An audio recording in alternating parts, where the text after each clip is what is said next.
Here are the most recent developments in what I am calling World War Chicken right now, being played between the United States, Russia, China, and North Korea. Don't mess with us.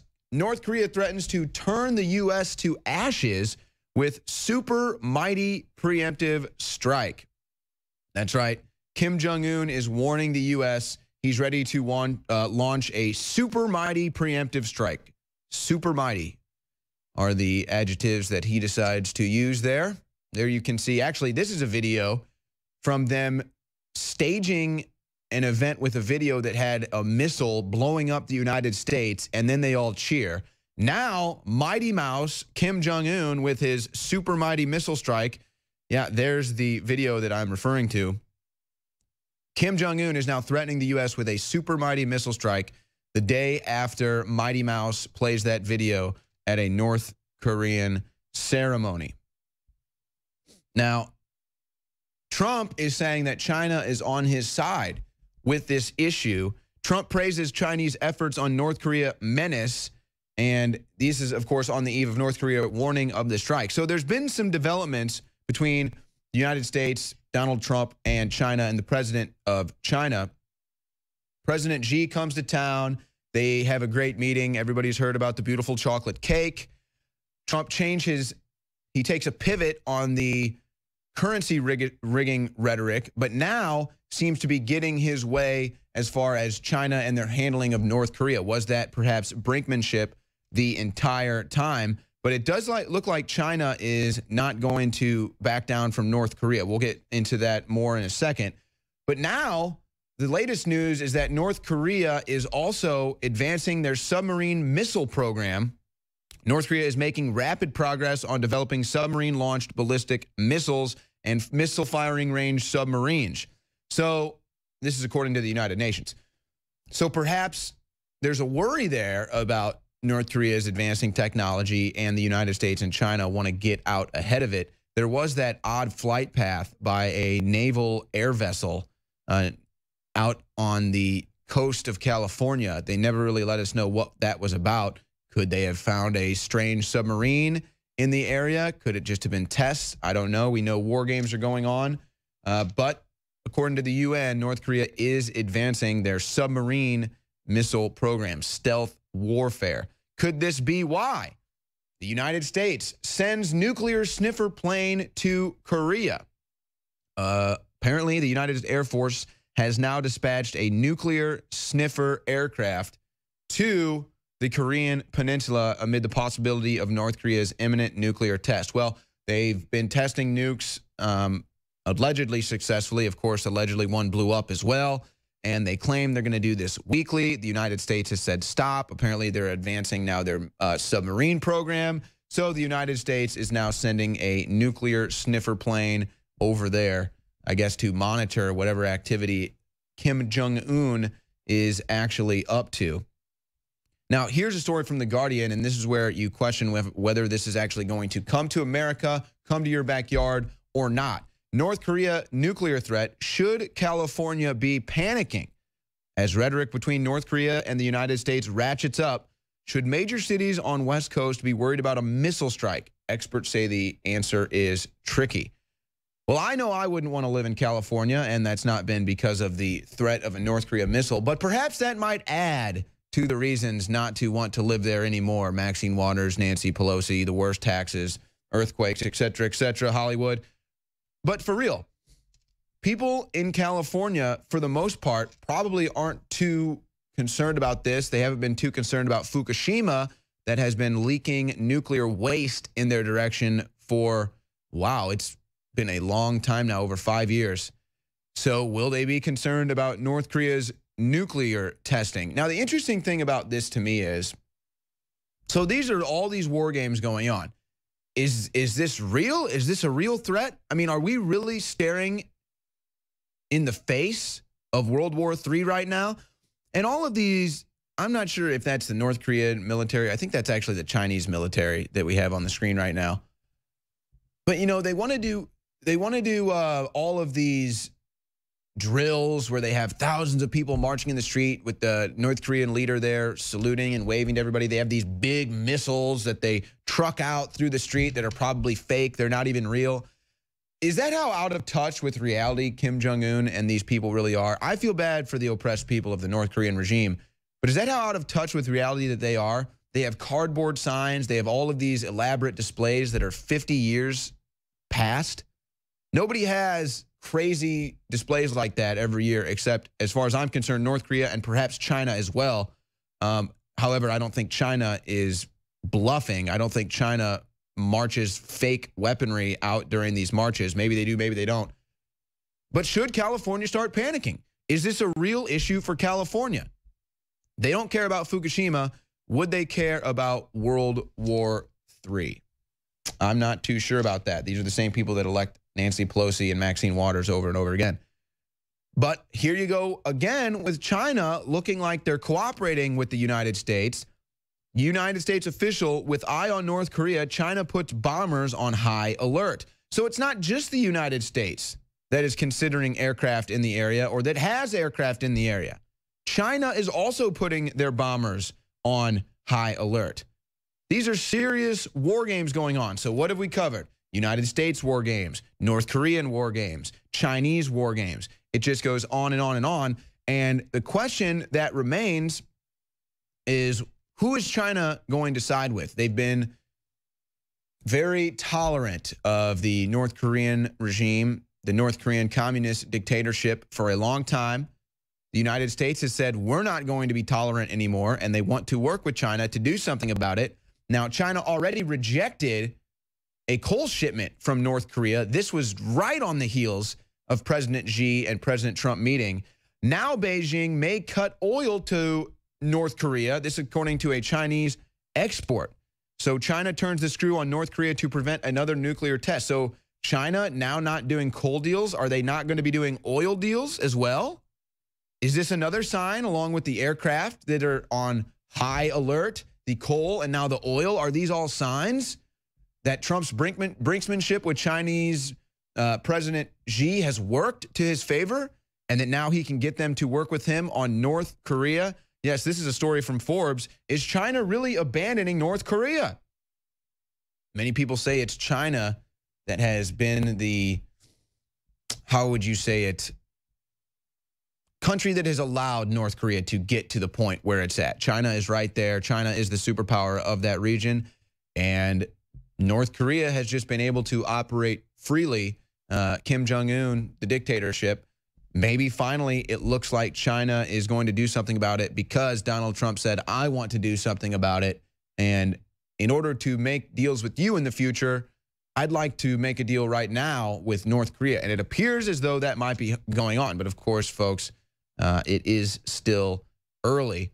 More war games from China. China tests missiles on deadly new destroyer ship near North Korea as it warns it's getting troops battle ready. Well, that's right. China has already sent 100,000 troops to the border. I think that number was 100,000. China sends 100,000 troops to the border. China rejects North Korea's coal. China says we're not going to do oil deals with North Korea anymore. Now they're testing missiles on a destroyer ship that is near North Korea and has troops battle ready. Battle ready for what? To take down the North Korean dictator or to defend the North Korean dictator? I guess that's the question. But right now, I would say that signs point to China working with the United States to end the communist regime in North Korea. So again, more war games here from China as they're testing missiles and getting troops ready. Russia, and here comes Russia to enter the picture. Russia moves troops, helicopters, and armored vehicles to its border with North Korea as Putin braces for war. Footage allegedly shows a mass military mobilization about 11 miles from its border with North Korea. Now, they've been doing this on their border, which would be close to Alaska as well. But again, so now you've got China putting pressure on North Korea, and you also have Russia putting pressure on North Korea. Now, this is interesting considering right now I don't think the United States and Russia are getting along. Of course, this is according to Trump and Tillerson. But could they maybe find equal ground or common ground in the desire to remove the oppressive dictator Kim Jong-un from power in North Korea? So maybe Russia looks past Syria for now. Maybe there was brinksmanship in Syria. Maybe it was just a test for something more. But it does look like even Russia is getting involved into the war games with the United States, China, and North Korea. Now, taking things to another level, Russia claims it can wipe out entire U.S. Navy with a single electronic bomb in bizarre propaganda report. Russian news report claims the electronic signal jamming weapon can render planes, ships, and missiles useless. Of course, this is state-funded media out of Russia. You can choose whether to trust it or not. But they claim that with this new technology, they can just take down a plane, take out a ship, and any of the United States advanced weaponry that might be on those types of crafts, whether it be on the sea or in the air, would be rendered useless. Of course, it was a big problem at one time, our electric grid and the threat of an EMP strike, but that seems to have entered the back burner. But I wonder how much veracity they actually take this claim that Russia has an electronic bomb that can take out a United States Air Force, battalion or a Navy ship or anything like that. I wonder if they take that seriously, if that's Russia bluffing. I'm not sure. Here we go again, though. More out of Russia. Russian bombers again fly near Alaska for the second consecutive night. Russia flew 2 long-range bombers off the coast of Alaska, and they were within 36 miles of the mainland.